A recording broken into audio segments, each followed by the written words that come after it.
एस्टेन channel के खास मुलाकात कार्यक्रम में आप सभी दर्शकों का स्वागत है। आज हमारे साथ जुड़ रहे हैं मेडिकल कॉलेज के अधीक्षक डॉक्टर चंद्रशेखर सुशील जी। आइए करते हैं बात। डॉक्टर चंद्रशेखर सुशील जी से जानेंगे इनके जीवन के बारे में, इन्होंने शिक्षा दीक्षा कहाँ से ग्रहण की, किस तरह ये इतनी ऊंचाइयाँ इन्होंने छुई, साथ ही मेडिकल कॉलेज के प्रबंधन के बारे में भी इनसे चर्चा करेंगे। डॉक्टर साहब, आपका हमारे स्टूडियो में बहुत बहुत स्वागत है। बहुत बहुत धन्यवाद साहब, बहुत बहुत धन्यवाद आपको। डॉक्टर साहब, आप अपने जीवन के बारे में बताएं। आप कहाँ से हैं, आपने कहाँ से शिक्षा दीक्षा ग्रहण करी और किस कठिनाइयों में आप यहाँ तक आकर अपनी सेवाएं दी। मेरा जन्म केशवाई पाटन विधानसभा के एक छोटे से गांव श्रीपुर आर्नेठा जिसे कहते हैं श्रीपुरा में हुआ था, और मेरी प्रारंभिक शिक्षा आर्नेठा से हुई है। दोनों गांव बिल्कुल पास पास है जी, 1 किलोमीटर का अंतर है। उस ज़माने में श्रीपुरा में कोई स्कूल नहीं हुआ करता था जी। तो मेरी प्रारंभिक शिक्षा 8 तक ग्राम आर्नेठा में हुई। आर्नेठा से फिर मैं कोटा पढ़ने आ गया और कोटा मल्टीपर्पज़ से मैंने 11th पास किया। तत्पश्चात में गवर्नमेंट कॉलेज से मेरी शिक्षा हुई और सन 79 में मेरा मेडिकल कॉलेज में चयन हुआ MBBS के लिए, और मुझे जयपुर का SMS मेडिकल कॉलेज मिला जी। और SMS मेडिकल कॉलेज से ही मैंने MBBS और MD की डिग्री प्राप्त की। सन 85 में मैंने MBBS की डिग्री प्राप्त की और सन 89 में मैंने MD की डिग्री प्राप्त की। MD मैंने मनोचिकित्सा में किया है और उसके बाद में मैंने सर्विस ज्वाइन कर ली। तो सबसे पहले मेडिकल ऑफिसर बना मैं, और मेरी पोस्टिंग डाबी रही, लामाको रही, मतलब कोटा के आसपास रही।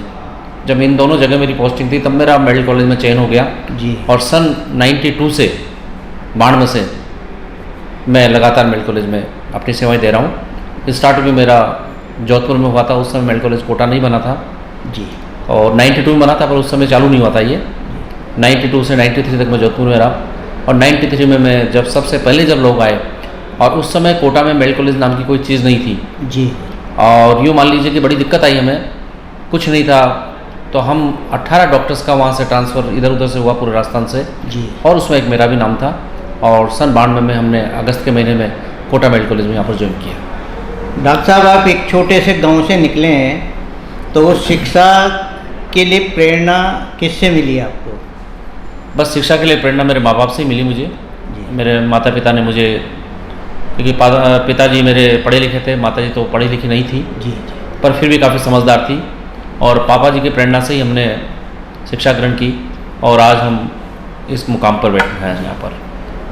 डॉक्टर साहब, आप मेडिकल कॉलेज अधीक्षक पद पर हैं। आपके कार्यकाल में कई कठिनाइयाँ आई, जैसे कोरोना की, तो इसमें आपका प्रबंधन किस तरह आपने हासिल लोगों को की समस्या दूर की? देखो साहब, जहाँ पर प्रबंधन की बात है जी, व्यक्ति को प्रबंध तो करना ही पड़ता है। जब आप इतनी बड़ी पोस्ट पर बैठे हुए हो, जब आप मेडिकल कॉलेज अस्पताल के जब सुपरिटेंडेंट हो, तो बहुत सारी आपको कठिनाई आती है। ऐसा नहीं है कि कोई कठिनाई नहीं आती हो जी। और ख़ास करके जो आप कोरोना काल की बात कर रहे हो, कोरोना काल में मुझे बोला गया कि 4 तारीख से आपके अस्पताल को कोरोना का अस्पताल बनाया जा रहा है जी। और मुझे ताज्जुब हुआ कि मेरे को 4 तारीख को मुझे 2-3 दिन का टाइम दिया था, पर अचानक दूसरे दिन मेरे पास सारे पेशेंट भेज दिए गए जी। मतलब आप देख लीजिए, शाम को 6 बजे से लेकर रात को 10 बजे तक मेरे पास पेशेंट का आना चालू हो गया, और रात को जब पेशेंट आए तो लगभग 70 पेशेंट मेरे पास भर्ती हो गए जी उसी दिन। और हालत ये होगी कि उनके खाने की व्यवस्था नहीं है, कोई पानी की व्यवस्था नहीं है, कोई कुछ व्यवस्था नहीं है। रात भर जाग कर हमने उनके लिए व्यवस्था की। आप देख लीजिए, रात को 2-2 बजे तक हमने पता नहीं कहाँ से खाना बना कर मंगाया और उन लोगों का इंतजाम किया खाने का। दूसरे दिन से खैर मेरे को दिक्कत नहीं आई, पर पहले दिन वास्तव में मुझे बहुत दिक्कत आई, क्योंकि कोई भी वार्ड तैयार नहीं था इन पेशेंट के लिए। अब पेशेंट जो आते थे, कुछ पेशेंट तो बहुत अच्छे आते थे बेचारे, जैसा माहौल मिल रहा है उसमें एडजस्ट हो जाते थे, पर सबसे बड़ी दिक्कत ये आती थी कि हम सब लोग डरे हुए थे। डॉक्टर्स डरे हुए थे, नर्सिंग स्टाफ डरा हुआ था, 4th क्लास डरे हुए थे, और हमारे सफाई कर्मी डरे हुए थे कि यार ऐसा नहीं हो कि हमारी बीमारी लग जाए। और दिक्कत ये आ रही थी कि उस समय जो प्रचार प्रसार इस बीमारी का हो रहा था, उससे इतना डर व्याप्त था, पूरा माहौल ऐसा हो रहा था कि अगर पेशेंट के अगर 10 फीट भी नज़दीक चलेगा हम तो हमारे कोरोना हो जाएगा जी। ऐसे माहौल में काम करना सबसे बड़ी चुनौती थी। आप देख लीजिए, मैंने मेरी टीम के साथ में राउंड लिया, हम किट पहनकर हम गए जी। और सबको सिर्फ ये बताया कि नहीं है, जाने से ऐसा कुछ नहीं होगा। जब जाके धीरे धीरे नर्सिंग स्टाफ ने ड्यूटी चालू करी, जी। 4th क्लास में ड्यूटी चालू करी, और लोग बाग जो मतलब भाग गए थे वार्ड से, जी। उनको हमने प्रेम से बुलाया कि कुछ भी नहीं होगा, आप चिंता नहीं कीजिए, बस आपको इतना ख्याल रखना है कि आपको किट पहन के रहना है, पीपी किट पहन के रहना है, आपको मास्क का प्रयोग करना है और हाथों को बार बार आपको सैनिटाइज करते रहना है, जिससे आपको कुछ भी नहीं होगा। और यही हमने अपनाया। पर फिर भी आप जानते हैं कि साहब इतने पेशेंट आते हैं, कहीं ना कहीं चपेट में आ जाते हैं। हमारे बहुत सारे डॉक्टर चपेट में आए, हमारे बहुत सारे नर्सिंग स्टाफ चपेट में आए, 4th क्लास में चपेट में आए, यहाँ तक कि मैं खुद चपेट में आ गया था, मेरा खुद को कोरोना हो गया था, जबकि काफ़ी ध्यान रखते थे, पर कहीं ना कहीं कोई ना कोई चूक हो ही जाती है।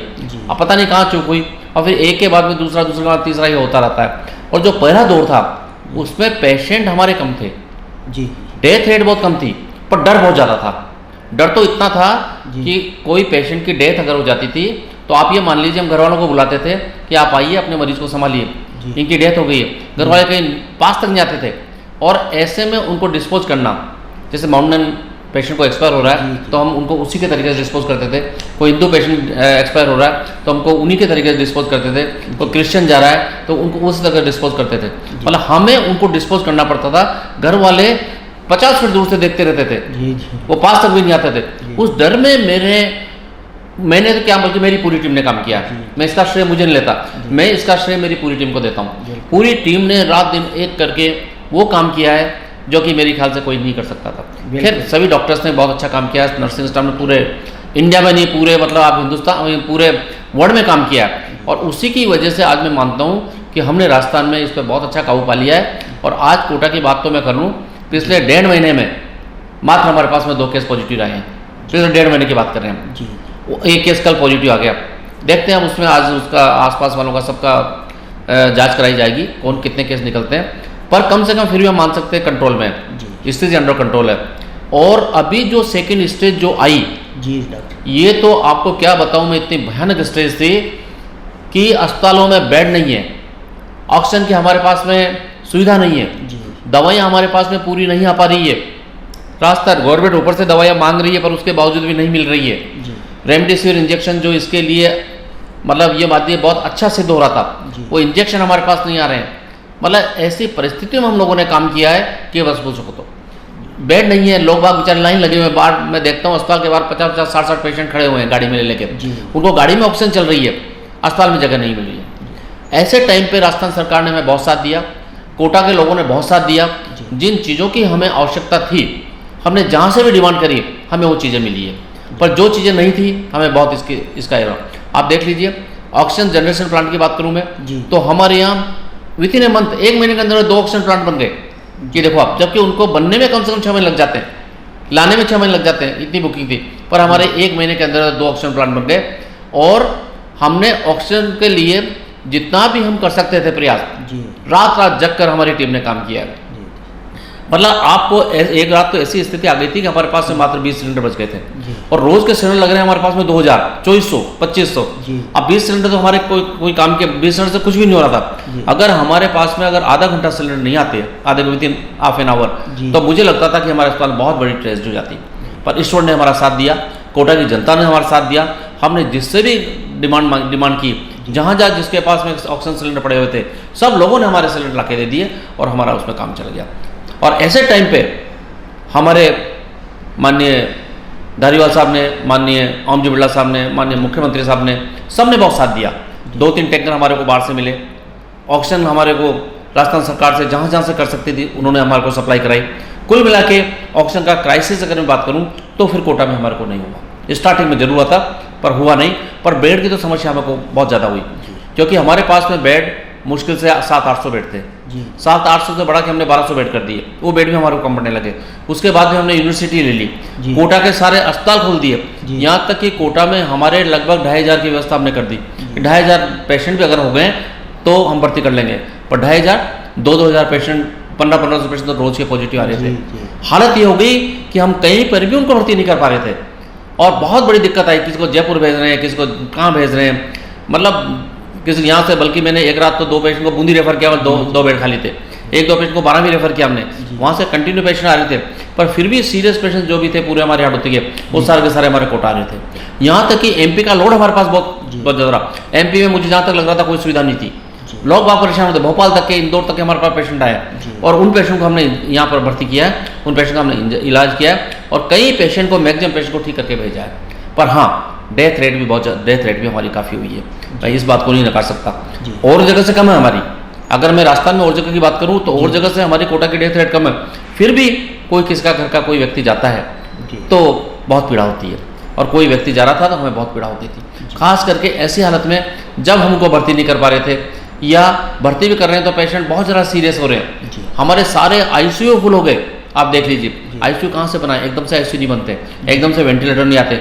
फिर भी जहाँ जहाँ से वेंटिलेटर ला सकते थे हमने पूरी व्यवस्था करने की कोशिश की, और जितना हो सकता था कोटा वासियों को, हाड़ौती वासियों को उसका हमने बेनिफिट दिलाया। डॉक्टर साहब, जो कोरोना पेशेंट भर्ती थे जी, तो उनमें एक भय था जी, अंदर भी वार्डों में जी, तो आप लोग भी थे जो उनको हिम्मत दिला रहे थे, जी, है ना, और परिजन भी आप ही के भरोसे थे जी। कि हमारा पेशेंट किस तरह उसका रख रखाव, रहन सहन कैसा रहेगा, कैसी जी। उसकी सुविधाएं होंगी। जी। उस समय आपका स्टाफ और आप लोगों ने बहुत जी। मेहनत की, जी। तो ये कैसे हुआ? सब फर्स्ट लहर में तो हमने अटेंड कोई आता ही नहीं था, जी एक भी अटेंड नहीं आया। पर दूसरी लहर का फायदा ये हुआ, पेशेंट बहुत ज़्यादा थे, जी सीरियस से बहुत ज़्यादा हुए, पर घर वाले साथ रहने को तैयार हो गए, जी और हर पेशेंट का कोई न कोई घर वाले थे।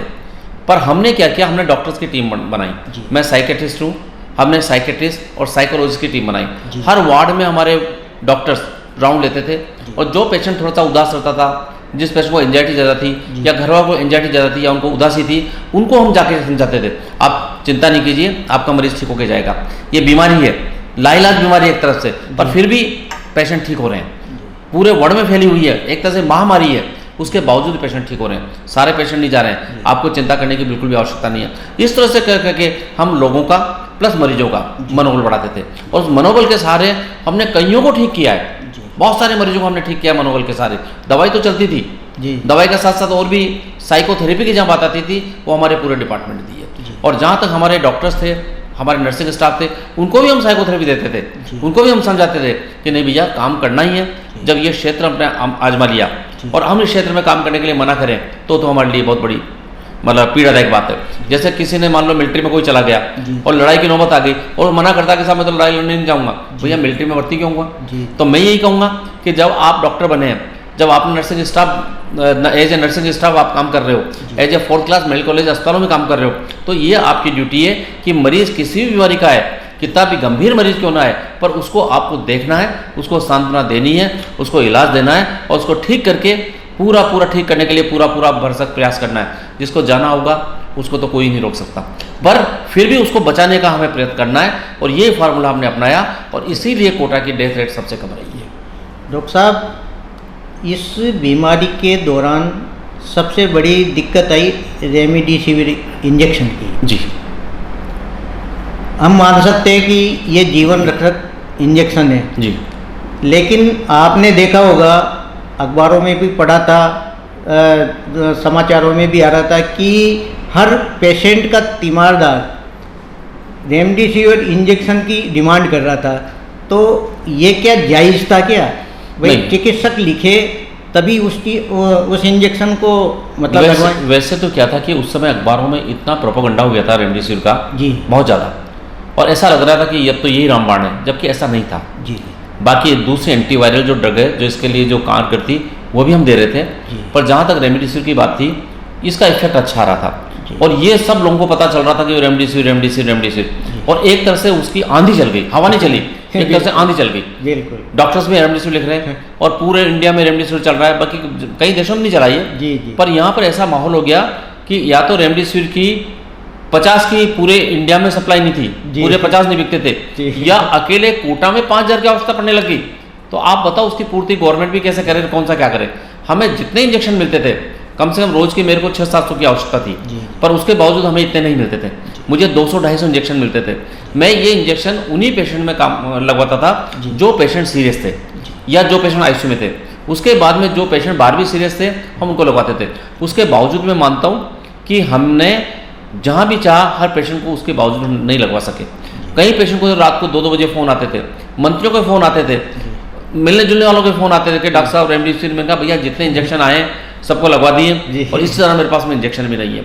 तो इसीलिए अगर रेमडेसिविर मिल जाते तो हम लगाने में हमें क्या दिक्कत थी, सबको लगाए रहे थे, पर रेमडेसिविर हमारे को ऊपर से ही नहीं मिल रहे थे। मैं रोज़ गाड़ी, आपको ताजुब होगा कि ऐसा कोई दिन नहीं गया होगा जो कि मैंने जयपुर सामानों के लिए गाड़ी नहीं भेजोगी, जो कि मैंने रेमडेसिविर के लिए गाड़ी नहीं भेजोगी, जो कि मैंने जांच किट्स के लिए गाड़ी नहीं भेजोगी।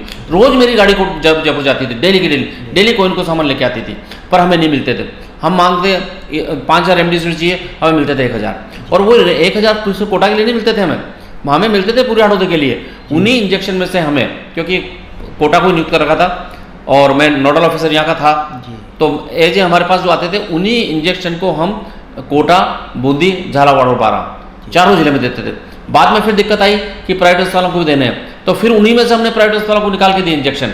तो बड़ी दिक्कत, कहने का मतलब इतना आसान नहीं था मैनेज करना, पर ईश्वर को मैं बहुत बहुत धन्यवाद देता हूँ, कोटा की पब्लिक को मैं बहुत बहुत धन्यवाद देता हूँ कि पता नहीं किस तरह से मैनेज हुआ, पर ये सारा मैनेज हुआ और प्राइवेट अस्पतालों को भी इंजेक्शन मिले और गवर्नमेंट की सप्लाई में भी इंजेक्शन मिले। बस उसमें यही कहते थे जो सीरियस जो पेशेंट है उनको आप पहले लगाएं, अगर बच रहे हैं तो नॉर्मल दूसरे पेशेंट को भी लगाएं। जब जाके हमारा एक कवर हुआ है, मतलब पूरी टीम ने एक भावना लेकर काम किया है, जब जाके हमारा इसको कोविड-19 को हमने काबू में कर पाए। अदरवाइज इसको काबू में करना वास्तव में बहुत मुश्किल, हमारा ही नहीं, CMHO साहब अलग काम कर रहे हैं, कलेक्टर साहब रात दिन परेशान है, आप देख लीजिए, कलेक्टर साहब दिन भर मतलब चीज़ मंगाने के लिए, उधर से मैं हमारे मंत्री जी परेशान हैं। मतलब कहने का तात्पर्य मेरा ये कि ऐसा कोई व्यक्ति नहीं होगा जो कि परेशान नहीं रहा होगा। रोज धारीवाल साहब के मेरे पास डेली फ़ोन आते थे, और आप देख लीजिए उनका मैं इतना ये कहूँगा कि एक एक पेशेंट के बारे में मेरे से पूछते थे कि डॉक्टर साहब उसके क्या हाल चाल है, उसके क्या हाल चाल। जो कोटा की जो नामी जो लोग कहीं भर्ती हुए हैं, उनका मतलब इतना प्यार था कोटा वालों के लिए कि यार डॉक्टर साहब उसको बचना चाहिए, वो नहीं जाना चाहिए, जो कुछ कर सकते करो, मैं यहाँ से क्या भेजूँ मुझे बताओ। मतलब इतना सब कुछ किया है। मैं मुख्यमंत्री महोदय कंटिन्यू, वो हमारे कई बार मुख्यमंत्री साहब के फ़ोन आए, आप देखिए आप इस पूरे दौरान। तो कहने का मतलब ये हर व्यक्ति इसके लिए लगा है, जब जाके कम से कम ये हम इस पर काबू पा पाए। डॉक्टर साहब वो दौर ऐसा था, सेकंड जो लहर थी उसमें आपको रात को फ़ोन करे, दिन में फ़ोन करे, आप 24 घंटे सजग रहते थे और हर व्यक्ति की आपने व्यथा सुनी जी। तो इस दौरान आपको शारीरिक, मानसिक सभी तरह की कठिनाई हुई, लेकिन फिर भी आपने जनता का ध्यान रखा। क्या आपके अंदर ये ऐसी भावना थी कि मैं, देखो साहब उस समय तो क्या होता है, मैंने आपको पहले ही बताया कि अगर डॉक्टरी पेशा अगर अपना लिया है तो हम तो समर्पित हैं इसके लिए। आपको ताजुब होगा, मैं खुद पीड़ित रहा और मेरी हालत इतनी हो गई थी कि मैं ICU में भर्ती रहा, बहुत सीरियस हो गया था। मतलब मुझे खुद को 2-3 दिन का पता नहीं है कि मेरे साथ क्या हुआ, पर सबकी भावनाएं थी, सबका आशीर्वाद था मेरे प्रति और मैं उससे खड़ा हुआ। 41 दिन बाद मैं ड्यूटी पे आ गया। जो ही मुझे लगा कि अब मैं ड्यूटी कर सकता हूँ, मैंने एक दिन का भी डिले नहीं किया। प्रिंसिपल साहब ने मना भी किया मुझे कि नहीं अभी यार 2-5 दिन और रेस्ट ले लो। मैंने कहा रेस्ट नहीं, जब इतनी बीमारी चल रही है तो मैं ऐसी बीमारी में रेस्ट नहीं ले सकता, और मैं तुरंत आ गया। एक भावना ही होती है, अगर आप में भावना है काम करने की तो आप काम कर लोगे, पर यदि आप में भावना नहीं है तो फिर आप काम नहीं कर पाओगे। आप में भावना होना बहुत ज़रूरी है काम के प्रति। काम के प्रति आपको मतलब ये मान लीजिए, मैं क्या बताऊँ, जैसे कोई भी व्यक्ति किसी तरह काम कर सकता है, अगर उसके प्रति वो समर्पित है तो काम बहुत अच्छा होगा, और अगर वो समर्पित है नहीं है तो काम नहीं कर पाएगा। वो समर्पण की भावना ही मेरे में ही नहीं है, बल्कि सभी डॉक्टर्स में, सभी नर्सिंग स्टाफ में, सभी चतुर्श्रेणी कर्मचारियों में, सभी हमारे सफाई कर्मियों में, जो भी मेडिकल से डिपेंड, इवन यहाँ तक कि लैब देखिए आप, 24 घंटे लैब चली हमारी। 5-5 हज़ार जाँचें हमारे लैब वालों ने की है, पर डे 5,000 जाँचें हमारी हो रही है, उसमें से कितने पॉजिटिव निकलते हो बात अलग है। 24 घंटे मैं खुद बता दूं, जो सेकंड लेयर की बात है, कम से कम 10-12 दिन ऐसे निकले मेरे कि 1 मिनट नहीं सो पाया मैं, क्योंकि 24 घंटे फ़ोन आते थे। रात को 12 बजे से लेकर सुबह 6 बजे तक कम से कम मेरे पास 50 फ़ोन आते थे, और दिन भर तो फ़ोन चलते रहते, मतलब 2,500-3,000-4 हज़ार फ़ोन पर डे आते थे। कहाँ से अटेंड करूँ, कैसे अटेंड करूँ? फिर भी मैंने कोशिश की है, जितने मैक्सिमम अटेंड कर सकता था मैंने अटेंड किया, और जितने लोगों को मैं सेटिस्फाई कर सकता था मैंने उनको सेटिस्फाई किया, उनकी मदद की, उनको सांत्वना दी मैंने। डॉक्टर साहब, जब मेडिकल कॉलेज की स्थापना हुई थी तो यहाँ कुछ भी स्थिति मतलब न भवन था न व्यवस्थाएं थी, तो उस समय में और अब के समय में कितना अंतर हो गया। और आपके कार्यकाल में देखने को मिलता है कि चारों तरफ मरीजों के लिए सुविधाएं नज़र आ रही है। इसके पीछे क्या आपका वो रहा? सन 92 में अस्पताल चालू हुआ था। जी उस समय मेडिकल कॉलेज के पास में भवन नहीं था अपना। जी ESI अस्पताल में इसमें 4-5 कमरे लेकर इसको चालू किया था। जी और 92 में जब हमारी पोस्टिंग हुई जी तो आपको ताज्जुब होगा कि हमारे पास बैठने के लिए कुर्सी तक नहीं थी वहाँ पर। एक साथ 18 व्यक्तियों को लगा दिया गया और 18 चेयर हमारे पास में नहीं थी और 18 लोगों को बैठने तक की जगह नहीं थी, आप देखिए। जी पर धीरे धीरे विस्तार होता चला गया और उसके पीछे मैं ये मानता हूँ कि ज़मीन जो हमें मिली, जी राजस्थान सरकार ने हमें फिर ज़मीन अलॉट की, फिर यहाँ भवन बनना चालू हुआ। स्टार्टिंग में तो ये हाल था साहब, हमें MBS में नहीं घुसने दिया था। जी ये तो मेडिकल कॉलेज के डॉक्टर्स हैं, जी ये तो पढ़ाने वाले डॉक्टर्स हैं, इनको मरीज देखो नहीं आता। वो भी था यहाँ का माहौल। जी जी पर लोग बागों ने हमारे केस में कोर्ट में केस लगा दिया। जी ये देखिए आप। और पर उस समय हमने कोशिश की साहब, जज साहब से ही मिले, मैंने कहा सर ये क्या कर रहे हैं आप, स्टे दे दिया आप लोगों ने। जी जी है एक कोटा में बहुत बड़ी चीज़ आ रही है, हमारे कोई फर्क नहीं पड़ रहा, जी। हम किसी भी कॉलेज में चल जाएंगे, सब जमे हुए कॉलेज हैं। जी पर उनसे फिर बाद में उन्होंने केस को खारिज भी किया और हम MBS में घुसे, धीरे धीरे MBS में काम करने लगे। जी वो दौर मुझे आज भी याद है। ये देखिए आप, जी जब हमारे पास में जीरो पे थे हम, कोई सुविधा नहीं थी, पर हमारे जितने प्रिंसिपल बने पुराने, उन्होंने बहुत काम किया। जी जो भी चाहे गवर्नमेंट आई हो, चाहे किसी की भी गवर्नमेंट रही हो, हर गवर्नमेंट ने मेडिकल कॉलेज कोटा के लिए बहुत सारा काम किया। और जब ये कॉलेज चालू हुआ तो ये मान लीजिए कि हमारे पास में स्टाफ भी नहीं था इतना, जी पर गवर्नमेंट ने स्टाफ दिया। और आज कम से कम आपको एक बात बता दूं जी कि कोटा मेडिकल कॉलेज राजस्थान के किसी भी मेडिकल कॉलेज से पीछा नहीं है। जयपुर की बात मैं नहीं करता, जी क्योंकि जयपुर का मामला थोड़ा अलग है, जी। वो राजधानी का कॉलेज है। बाकी जितने भी कॉलेज राजस्थान में बस रहे हैं मेडिकल कॉलेज, उनमें सबसे अगर अग्रणी आज की तारीख में है तो कोटा मेडिकल कॉलेज है। जी हर व्यक्ति, हर डॉक्टर, हर नर्सिंग स्टाफ, जो भी मेडिकल कॉलेज संबंधित है, हर एक ने इसमें अपनी भूमिका निभाई है और उस भूमिका की वजह से ही ये चालू है। मैं बात करूं अगर मेरे सुपरिटेंडेंटशिप की, जी ये अस्पताल की बात करूं, जब अस्पताल चालू हुआ 2008 में, जी आप ताज्जुब करोगे, चालू करना था, बिल्डिंग तो बन गई थी, 3-4 साल से लॉक लगा हुआ बिल्डिंग का, चालू किया। बड़ी मुश्किल से हमने कहा यहाँ पेशेंट कौन आएगा, जी मुश्किल से 3-4 पेशेंट आना चालू हुआ। 4-5 डॉक्टर्स हमने लगाए, 4-5 नर्सिंग स्टाफ लगाए। एक वार्ड में सारे पेशेंट भर्ती करते थे, जी। गायनी के वहाँ भर्ती हो रहे हैं, मेडिसिन के वहाँ हो रहे हैं, सर्जरी के वहाँ हो रहे हैं, सब कुछ एक ही वार्ड में चल रहा है। और धीरे धीरे इसका कारण ये रहा कि MBS अस्पताल में ज़्यादा सारी सुविधाएं MBS अस्पताल में थी, यहाँ पर सुविधा नहीं थी हमारे पास में। जी। मान लो कोई डिलीवरी के लिए अगर हम रात को कोई पेशेंट एडमिट भी कर जी। लें तो हमारे पास डिलीवरी के साधन नहीं थे, यहाँ पर लेबर रूम नहीं था, जी। उसको कहाँ पर भर्ती करें, कहाँ पर क्या करें, उस चक्कर में नहीं चल पाया। मेरे को 2014 में मेरे को चांस मिला जी। और राजस्थान सरकार ने 2014 में मुझे यहाँ का अधीक्षक बनाया। जी जब मुझे अधीक्षक बनाया तो मेरी बहुत पीड़ा थी, क्योंकि मैं एक तो इस क्षेत्र में रहने वाला हूँ, दूसरा मेडिकल कॉलेज के साथ मेरी भावनाएं बहुत ज़्यादा जुड़ी हुई है। क्यों जुड़ी हुई है कि ज़्यादातर स्टार्टिंग में जब मैंने ज्वाइन किया था उस समय मैक्सिमम लोग बाहर के थे, जी उनको कोई फर्क नहीं पड़ता था। पर चूंकि मैं कोटा का था और मैं चाहता था कोटा का मेडिकल कॉलेज बहुत अच्छा चले, एक बार जमे मेडिकल कॉलेज और लगे कोटा में कोई मेडिकल कॉलेज बनाए, इसलिए मेरी भावना स्टार्टिंग से, और स्टार्टिंग से मैं मेरे सीनियर्स के साथ लगा हुआ हूँ। जब से लगा हूँ, अब तो मैं खुद इतना सीनियर हो गया हूँ कि मेरे ख्याल 2 या 3 व्यक्ति मेरे से सीनियर है, बाकी तो सब मेरे से जूनियर है। जी मतलब इतना मैंने काम किया अस्पताल के लिए कि बस पूछो मत। और जब मैं 14 में बना, आपको ताज्जुब होगा 400-500 का आउटडोर था अस्पताल का, जी इस जगह का आउटडोर नहीं था। बहुत कम डिपार्टमेंट थे यहाँ पर, मेडिसिन, सर्जरी। मैंने बनने के बाद में मैंने कहा इसको अगर चलाना है तो सारे डिपार्टमेंट खोलने पड़ेंगे। जी मैंने सरकार से खूब लड़ाई लड़ी, स्टाफ मांगा, डॉक्टर्स मांगे, और एक एक डिपार्टमेंट में खोलता चला गया। जी आप देखिए साहब, आज एक डिपार्टमेंट खुल गया, अगले महीने दूसरे डिपार्टमेंट की मेरी तैयारी चालू जी। थी और उसके 1 महीने बाद में उसको चालू कर देता था मैं। और रिस्क लेता था मैं कि रिस्क लूंगा जब भी काम चलेगा। अगर मैं हाथ पे हाथ करके बैठा गया, मेरे पास तो स्टाफ ही नहीं, मेरे डिपार्टमेंट नहीं चला सकता, तो फिर कैसे चलेगा। और मैंने, आप देख लीजिए, यहाँ पर न्यूरो सर्जरी डिपार्टमेंट चालू किया, जी मैंने पेडिक डिपार्टमेंट यहाँ पर चालू किया, मैंने यहाँ पर गायनी डिपार्टमेंट चालू किया, मैंने यहाँ पर पीडिक डिपार्टमेंट चालू किया, और सुपर स्पेशलिटी के जितने भी डिपार्टमेंट थे, यूरोलॉजी चालू किया, नेफ्रोलॉजी चालू किया, पीडिक सर्जरी चालू किया, डेंटल डिपार्टमेंट यहाँ था वो चालू किया।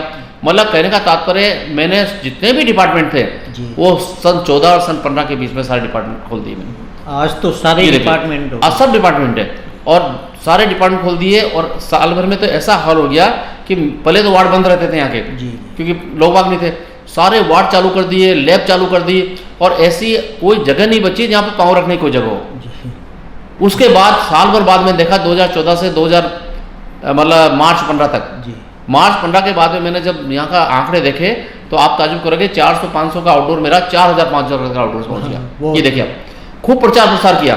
और मैंने डॉक्टर को एक ही चीज़ बताई कि पैसों के पीछे नहीं भागना, काम के पीछे भागना है। अब बढ़िया से बढ़िया काम करो, मरीज आपका दौड़ के चलाएगा। और वही प्रक्रिया हमने अपनाई और आज ये हालत है कि कोटा में कोई भी मरीज आता है तो सीधा कहता है नवीन हॉस्पिटल जाएंगे, हम न्यू हॉस्पिटल में इलाज कराएंगे, मेल कॉलेज के अस्पताल में जाएंगे, वहीं आके। अभी देख लीजिए आप, अभी मेरा अस्पताल टोटल बंद था 1.5 साल से, अभी चालू किया मतलब हमने जून में और जुलाई में मिला है, जुलाई अगस्त। मैंने स्टार्टिंग में चालू किया, पहले दिन मेरे पास में 300 पेशेंट आए, दूसरे दिन 600 पेशेंट आए, आज हमारा 2,500 के आसपास का आउटडोर पहुंच गया। सारे वार्ड मेरे पास फुल हो गए हैं। और इसी बीच बहुत काम किया, मतलब मैंने 60 बार अलग अलग डिपार्टमेंट के अलग अलग चीज़ों के यहाँ पर उद्घाटन कराए, देख लीजिए 60 बार उद्घाटन कराए मैंने यहाँ पर ये। और इतने प्लान बना के भेजे, पास की नई बिल्डिंग हमारे अभी बन गई SSB की बिल्डिंग, वो हमारी चालू हो गई है। जीरेट्रिक का हमने काम कराया, हमारे पानी की टंकी नहीं थी, पहले डायरेक्ट नलों से जिनसे पानी लेते थे, पानी की टंकी बनवाई।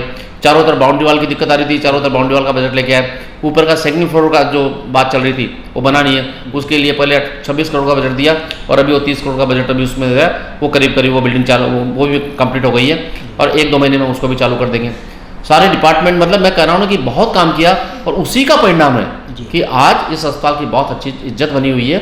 और उसी की वजह से यहाँ पर पेशेंट पता नहीं कहाँ से, राजस्थान से तो आते ही हैं, कोटा, बूंदी, झालावाड़, बारासवाड़ा, मधुपुर, करौली के पेशेंट तो हमारे आते ही हैं। यहाँ तक कि हमारे भीलवाड़ा जिले के पेशेंट आते हैं, हमारे यहाँ पर चित्तौड़ जिले के पेशेंट आते हैं, मध्य प्रदेश, और मध्य प्रदेश के पेशेंट बहुत आते हैं हमारे पास। इतने पेशेंट यहाँ के आते हैं और ईश्वर की कृपा रहे इस अस्पताल के ऊपर और इसी तरह आशीर्वाद बना रहे ताकि अस्पताल बढ़िया से बढ़िया चले। और हम चलने की बात नहीं है, हम मरीजों को अच्छी से अच्छी सेवाएं दे सकें। अभी मंत्री महोदय आए थे कुछ दिनों पहले, माननीय धरीवाल साहब भी साथ थे। आप ताजुब करोगे, मंत्री महोदय कह के गए कि अगर कोविड में कहीं सबसे बढ़िया काम हुआ है पूरे राजस्थान में तो कोटा में हुआ है।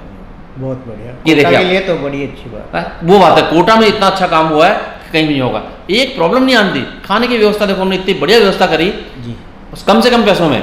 बाहर लोगों ने 250 रुपये का खाने की व्यवस्था कर ली, उसमें अच्छा खाना नहीं मिला। मैंने कम से कम पैसों में इतनी बढ़िया व्यवस्था करी, सुबह चाय, उसके बाद में मरीजों को नाश्ता, कोविड वालों को, उसके बाद में 1 से 2 बजे के बीच खाना, शाम को फिर चाय नाश्ता और रात को खाना। पानी कंटिन्यू वही बाहर वाला पानी, मतलब आप देख लीजिए कि इतनी बढ़िया व्यवस्था है कि लोग बाग तो भर्ती होने के बाद जाने का नाम ही लेते थे। अच्छा, जो खाना वहाँ दिया जा रहा था वही खाना हम खाते थे, जो ड्यूटी पे स्टाफ रहता था हम उसी को वही खाना देते थे। तो कहीं हमने भेदभाव नहीं किया कि जो मरीज खाना खाएगा वही हम खाना खाएंगे। डॉक्टर साहब, ये लीवर ट्रांसप्लांट का जो वार्ड है इसमें क्या है? नहीं, अभी हमारे किडनी ट्रांसप्लांट, किडनी, अभी हमने किडनी ट्रांसप्लांट का चालू किया है और बहुत अच्छी बात है कोटा के लिए, क्या हड़ौती के लिए बहुत खुशखबरी की बात है कि कोटा में कुछ दिनों बाद ही अपने किडनी ट्रांसप्लांट यहीं चालू हो जाएगा। हमारे पास में डॉक्टर हैं, अच्छे डॉक्टर हैं और बहुत बढ़िया यूनिट बनी है कि उस दिन मंत्री महोदय भी देख के गए, वो भी कहने लगे यार बहुत अच्छा बना है और कोशिश कर रहे हैं हम। अभी थोड़ा सा हमें दिक्कत ये आ रही है कि अभी हमारे पास में कोविड के पेशेंट भी चल रहे हैं और हमारा स्टाफ क्या भी जो पास वाली जो बिल्डिंग बनी है SSB building, super speciality building, उसके लिए स्टाफ नहीं दिया गवर्नमेंट ने। तो अभी हमारा स्टाफ उसको देख रहा है।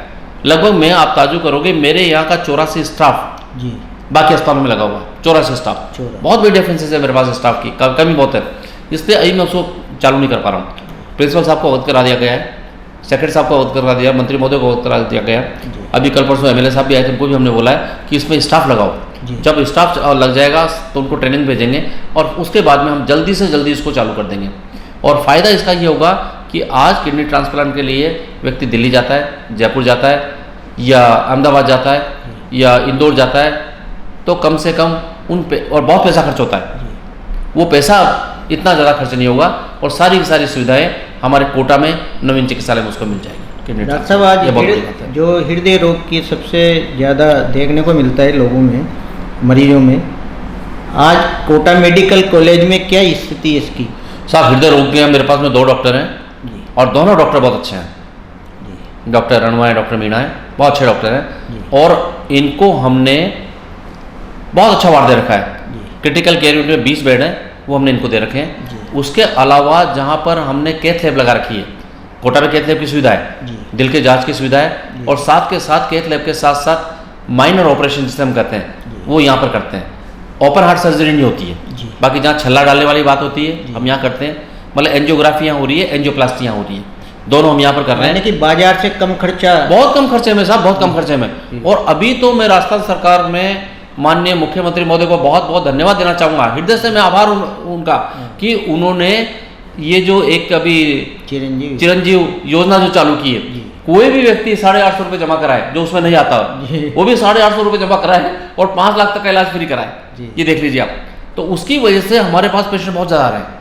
मतलब रोज हमारे यहाँ एंजियोग्राफी हो रही है, रोज हमारे यहाँ एंजियोप्लास्टी हो रही है, और वो वार्ड उनका बिल्कुल फुल रहता है, और वो दोनों के दोनों डॉक्टर हमारे बहुत अच्छा काम कर रहे हैं, इसलिए कहीं जाने की अवस्था नहीं है। हाँ, ओपन हार्ट सर्जरी की अगर बात होती है तो फिर हम उनको जयपुर रेफर करते हैं। ओपन हार्ट सर्जरी हम नहीं अभी कर, क्योंकि हमारे पास में कार्डियोवैस्कुलर सर्जन नहीं आया अभी, वो आने के बाद में तो हो सकता है हम वो भी चालू कर दें।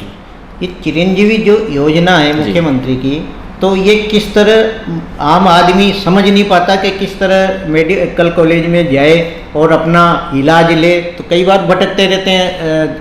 इसकी क्या? देखो, मैं सबसे पहले ये कहूँगा कि जो पहले BPL कार्ड चलते थे जी, जो पहले भामाशाह कार्ड थे, ये उनके लिए लागू की थी स्टार्टिंग में जी। उनके कार्ड अपने आप ही चिरंजीव में चेंज हो गए, ये मान लीजिए। पर राजस्थान सरकार ने, माननीय मुख्यमंत्री महोदय ने, गहलोत साहब ने ये कर दिया कि नहीं, इसका ज़्यादा से ज़्यादा फायदा मिले और लोग परेशान नहीं हो, तो उन्होंने ये कर दिया कि कोई भी व्यक्ति जो इसमें योजनाओं में नहीं भी आता हो, वो 850 रुपये जमा कराए और इस योजना का पूरा पूरा लाभ उठाए। इस योजना में कुछ नहीं, आपका चिरंजीव कार्ड होना जरूरी है, साथ में आपका आधार कार्ड चाहिए। 2 कार्ड यदि आपके पास हैं, आप बिल्कुल अस्पताल चल जाएँ, जाके आपका रजिस्ट्रेशन कराएं, और उसके बाद आपको पूरी सुविधा उसमें फ्री मिल जाएगी जी। कहीं कुछ कोई इसमें कोई झंझट नहीं है कहीं पर भी। डॉक्टर साहब, आपका अधीक्षक पद पे दूसरा कार्यकाल है जी, तो ये दूसरे कार्यकाल में आप कोटा की जनता को चिकित्सा सुविधा के लिए क्या सौगात देकर जाएंगे? सर, मैं ऐसा था, मेरे तो बहुत सारी चीज़ें मेरे दिमाग में थी जी, पर चूँकि 2 साल ये निकल गए कोविड में, और 2 साल का पीरियड ऐसा होता है कि हम कुछ भी नहीं कर पाए, मान लीजिए। फिर भी इस बीच हमने एसएस बिल्डिंग को कंप्लीट करा दिया, और एसएस बिल्डिंग कंप्लीट ही नहीं, उसको बिल्कुल चालू करा दिया है जी। ये हमारे लिए बहुत बड़ी बात है। दूसरा, ये हमने जो अपना किडनी ट्रांसप्लांट का, ये हम चालू कर देंगे, ये चालू हो जाएगा। तीसरा मेरा ये था कि मदर एंड चाइल्ड का मैं अलग से यहाँ पर इंस्टीट्यूट चालू कर दूँ, उसका मैंने मंजूर करा ली है, मदर एंड चाइल्ड के लिए 100 बेड का अस्पताल फिलहाल, और पर अभी कोविड की वजह से चालू नहीं हो पाया, पैसा उसका आ चुका है, जल्दी वो चालू हो जाएगा। दूसरा मेरा था टीबी सेंटोरियम का भी अलग से, टीबी का अलग से अस्पताल हो, पर वो कोविड की वजह से अभी हम, क्योंकि अभी गवर्नमेंट ने सारा पैसा जी, चाहे सेंट्रल गवर्नमेंट की बात करें चाहे राजस्थान गवर्नमेंट की बात करें, बैंक में पैसा जो कोविड में डाइवर्ट कर दिया है, इसलिए अभी इन योजनाओं में टाइम लगेगा। मैं खुद साइकेट्रिस्ट हूँ, साइकेट्री का बहुत बड़ा सेंटर कोटा में खुलने वाला था, ये देखिए, पर बीच में थोड़ा सा डिस्टर्ब हो गया 2 साल के लिए, उसके बाद में वो प्लानिंग है, अब मैं उसको वापस उस प्लान को ले रहे हैं हम, वो भी हम चालू कराने वाले हैं। तो इस तरह से करके, और फिलहाल अभी जो मैं अभी करवा जल्दी में, मेरी जो अभी माननीय कमिश्नर साहब से भी बात हुई थी, अभी मेरे पास में एक तो वहाँ पर गाड़ी खड़ी करने के लिए जगह नहीं है, क्योंकि पहले हम गाड़ियाँ खड़ी करा करते थे, पार्किंग जो स्थल है वो हमारा ये था, जो एसएस बिल्डिंग बनी है, अब पार्किंग स्थल खत्म हो गया। तो अभी मैंने बात की, मैंने कहा साहब हमें कम से कम 1000 गाड़ियों की पार्किंग की जगह चाहिए, तो उसका मेरा बनाने का है। दूसरा, मेरे अस्पताल में कॉटेज वार्ड नहीं है, जिसकी बहुत ज़्यादा आवश्यकता है, एक भी कॉटेज नहीं है, पर लोग बाकी वार्ड में बेचारे इलाज कराते हैं, कोई दिक्कत नहीं उनको, क्योंकि इलाज अच्छा होता है तो कोई प्रॉब्लम नहीं आती। पर फिर भी मैं चाहता हूँ कि लगभग 100 के आसपास कॉटेज अगर बन जाते हैं मेरे यहाँ तो बहुत अच्छा होगा। उसके लिए बात चल रही है, मैंने प्लान बना के दिया है, माननीय ओम जी बिरला को भी प्लान बना के दिया है, माननीय कमिश्नर साहब को दिया है, और राजस्थान सरकार को भी मैंने प्लान बना के दिया है, ताकि अगर वो मंजूरी हो जाती तो हमारे एक, मैं चाहता हूँ कि अस्पताल के अंदर तो टॉयलेट्स बने हुए हैं, पर बाहर, आउटडोर के बाहर कहीं टॉयलेट नहीं है, तो लोग बाहर कहीं भी जगह पे सही बात इस्तेमाल कर देते हैं। तो उसका ये चाहता हूँ कि मैं एक अच्छा A1 क्लास मतलब सुलभ कॉम्प्लेक्स जो बनते हैं अपने यहाँ, उनसे भी अच्छा कैटेगरी का एडवांस, बिल्कुल उस तरह का मेरा सुलभ कॉम्प्लेक्स बनाने का भी है, उसके लिए मैंने प्लान बना के दिया हुआ है। तो ये जो 3-4 चीज़ें हैं, ये मैंने ही बना के दी है, ये भी हो जाता है मेरा, तो मैं मानूंगा कि मेरा दोबारा मेरा अधीक्षक बनना सार्थक हो गया। बाकी तो जो भी प्लान आते हैं मैं कोशिश करता हूँ ये मैं लागू करूँ, पर अभी कोविड की वजह से शायद कोविड कब तक चल जाए, बस ईश्वर से यही प्रार्थना करूँगा कि तीसरी लहर ना आए। डॉक्टर साहब, तीसरी लहर नहीं आती है तो मेरे ख्याल से बहुत अच्छे। डॉक्टर साहब, कोरोना ने सबका जीना हराम कर दिया था, बिल्कुल कर दिया था, और ऑफिस बंद थे, दुकानें बंद थी, बाजार बंद थे, सब घरों में थे जी। तो एक तरह से उनको एक अलग सा रोग पैदा हो गया था, नींद नहीं आना। बिल्कुल, बिल्कुल, बिल्कुल। तो ऐसे कैसे कितने पेशेंट आप देखते होंगे इस तरह के? ऐसा सब कोटा में ही नहीं बल्कि पूरे वर्ल्ड में ये प्रॉब्लम हो गई थी। जी लोगों को नींद नहीं आती थी। मुझे खुद को भी, मैं साइकेट्रिस्ट हूँ, जी पर बीमारी के बाद में मैं 10-15 दिन तक नहीं सो पाया। जी रातों को नींद नहीं आती थी। और ये कंटिन्यू जो मरीज आते हैं उनको ये प्रॉब्लम है, नींद नहीं आती है, घबराहट होती है, मन उदास सा रहता है, जी जीने का मन नहीं करता कि यार क्या हो गया। मतलब इवन जब कोविड हुए 1 साल हो गया जिन लोगों को, जी उनको भी कोविड के सिम्टम्स अभी तक भी आ रहे हैं, उनको भी नींद नहीं आ रही जी। है, वो भी बीमारी से नहीं उबर पा रहे हैं अभी तक भी पूर्ण रूप से। मैं तो मेरी बात कर लूँ, अभी भी अगर मान लो सीढ़ियाँ चढ़ के अगर 2 मंजिल एक साथ चढ़ना पड़े जी। तो मेरे ख्याल नहीं चढ़ पाएंगे ढंग से। पहले ये हाल था कि 5 मंजिल वो चढ़ जाते थे, कोई हाँपने के जानते ही नहीं हाँपना क्या होता है, सही है। जबकि मैं 63 का हो गया, पर उसके बावजूद भी आराम चल रहे थे। पर कोविड के बाद से, और ये मेरी प्रॉब्लम नहीं है, ये सबकी प्रॉब्लम है। खास करके मैं अगर मानसिकता की बात करूं, मानसिक रोग की बात करूं, तो कोविड के बाद में मानसिक रोग बहुत ज़्यादा बढ़ते हैं। देखो इसमें सबकी चिंता बढ़ जाती है। पेशेंट जो भर्ती हुआ उसकी तो बढ़ती है, पर सारे परिवार वालों की चिंता बढ़ जाती है, सारे के सारे परेशान होते हैं, सबकी नींदें गायब हो जाती है। तो जो हमें सिम्टम्स देखने को मिल रहे हैं, नींद ना आना, भूख न लगना, बिना बात का डर सताए रहना जी कि यार हमारे साथ क्या होगा, व्यक्ति को डिप्रेशन में जाना, ये चीज़ें जो 3-4 चीज़ें, एंजाइटी का बढ़ना, तो ये जो चीज़ें हैं ये कोविड में बहुत ज़्यादा बढ़ी है। और आज हमारे पास में बहुत सारे पेशेंट आते हैं इसके। मतलब रोज़ के मैं कहता हूँ कि अगर मैं अस्पताल की बात करूँ तो कम से कम 200 पेशेंट, 150-200 पेशेंट इन बीमारियों को लेकर हमारे पास आ रहे हैं और हम उनका इलाज कर रहे हैं। उनको मेन तो उनका सांत्वना देना है, उनको साइकोथेरेपी देना है, साइकोथेरेपी देते हैं, उनका इलाज कर रहे हैं और करीब करीब वो अच्छे होकर भी जा रहे हैं। पर एक तरह से तो डर तो बढ़ ही रहा है। आप देख लीजिए, बच्चों ने 2 साल से बच्चे स्कूल नहीं गए। जो बच्चा 2 साल पहले 3 साल का हो गया होगा, वो आज 5 साल का हो गया, अभी तक स्कूल नहीं जा पा रहा है। बिल्कुल। कब जाएगा? अब वो स्कूल जाएगा तो उसको क्या लगेगा वहाँ? मतलब उसके दिमाग में इतना भय बिठा दिया है कि नहीं बेटा बाहर नहीं जाना, बाहर जाना तो मास्क लगा के जाना। बच्चे खेलना कूदना बंद हो गया उनका है। इंट्रक्शन मतलब आपके देखो इंट्रैक्शन बंद हो गया उनका। जी। अपने अपने उस उम्र के बच्चों से, छोटे छोटे बच्चों को रहता है गेम खेलना, अपने साथियों के साथ खेलना, छोटे छोटे बच्चों के साथ खेलना, सब बंद सा हो गया है। एक आइसोलेशन की ज़िंदगी हम जी रहे हैं, एक आइसोलेट होकर हम ज़िंदगी जी रहे हैं। तो इसका प्रभाव आज ही नहीं, इसका प्रभाव लंबे समय तक भी रहेगा। जी और आज का जो ये प्रभाव पड़ रहा है, ये लंबे समय तक डिप्रेशन की शिकायत, एंजाइटी की शिकायत ये हमें देखने को मिलती रहेगी। अनिद्रा की शिकायत ये हमें देखने को मिलती, OCD की शिकायत हमें देखने को मिलती रहेगी। तो इस तरह की बीमारियाँ जो साइकेट्रिक की बीमारियाँ है वो बहुत ज़्यादा पनप रही है इसके कोविड के बाद से। डॉक्टर साहब, एक प्रश्न मेरे मन में आ रहा है, वो मैं आपसे पूछना चाह रहा हूँ। आप अधीक्षक के पद के बाद अपनी सेवाएं समाप्त करने के मतलब रिटायर्ड हो जाओगे, उसके बाद राजनीति में जाने का आपका मन है। मुझे ऐसा लग रहा है कि आप पिछली बार भी आपने चुनाव लड़ने के लिए काफ़ी मन बना लिया था, आगे क्या विचार है? देखो साहब, चिकित्सक जो होते हैं बहुत कम मन बनाते हैं पॉलिटिक्स के प्रति। जी पर मेरी भावना है जाने की। जी। वो भावना क्यों है कि मैं तो चाहता हूँ जो भी व्यक्ति समर्पण भावना से काम कर सकता है जी या उसमें भावना है, उसको पॉलिटिक्स में जरूर जाना चाहिए। जी क्योंकि वो व्यक्ति जब यहाँ अच्छा काम कर रहा है तो वहाँ बहुत अच्छा काम करेगा। जी ऐसा नहीं है, यहाँ आपके पास में एक लिमिटेड फील्ड है। जी। आज मेरे पास में सिर्फ मेडिकल का फील्ड है, इसके बाहर जाके मैं काम नहीं करता हूँ। बाकी मैं करता हूँ, खैर ऐसी बात नहीं है, मैं सामाजिक सेवा भी करता हूँ, समाज के बहुत सारे काम करता हूँ। हर साल मैं लगभग 40-50 कन्याओं की शादियाँ कराता था। जी और मैं फील्ड में जाकर मैं जैसे मैं रहने वाला के पाटन एरिया का हूँ, मैं फील्ड में जाता था, यहाँ तक कि मंदिरों में जाता था, यहाँ तक कि जो मेले लगते थे उनमें जाता था और लोग वहाँ को कई बीमारियों के प्रति सचेत करता था, खास करके साइकिल बीमारियों के प्रति सचेत करता था, स्वास्थ्य के बारे में बताता था। तो मेरी आदत रही है ये। तो इसीलिए मेरी इच्छा है, लास्ट ईयर मैंने प्रयत्न किया था और सूचना ही मिल गई थी कि आपका कन्फर्म हो गया है, पर पता नहीं कई सारे कारण होते हैं। एक बार मैं फिर ट्राई करूँगा, एक बार ट्राई करूँगा और इस बार मुझे आशा है कि मुझे निश्चित रूप से पार्टी में 2 साल बाद चुनाव होंगे, शायद आप यहाँ हमारे पास आओ तो विधायक बन के आए, हमें बहुत अच्छा लगेगा। चलो साहब, बहुत बहुत धन्यवाद इसके लिए। तो अब ये तो कुछ नहीं कर सकते कि फ्यूचर में क्या है अपने, पर कोशिश मैं जरूर करूँगा। और अगर नहीं भी गए तब भी कोई बात नहीं है, नहीं भी गए जब भी मैं अपनी सेवाएं निरंतर मैं कोटावासियों को देता रहूँगा। बल्कि यहाँ से हटने के बाद तो सारी मुझे प्राइवेट सेवा देनी है, तो प्राइवेट तौर पे मैं जितना ज़्यादा अच्छे से सेवा दे पाऊँ वो मैं मेरे कोटावासियों को दूंगा, हाड़ौती वासियों को दूंगा, ये मैं कहता हूँ। आप हमारे स्टूडियो में पधारे, बहुत बहुत धन्यवाद। धन्यवाद आपका, बहुत बहुत धन्यवाद, आपने मुझे बुलाया। पर जाते जाते मैं एक बात कहूँगा कि कोरोना गया नहीं है, ये मान लीजिए। अमेरिका में, ब्रिटेन में, सब जगह 4थी 5वीं लहर चल रही है। हमारे इंडिया का ये हाल है, केरल में 30 से 32 हज़ार केस आ रहे हैं।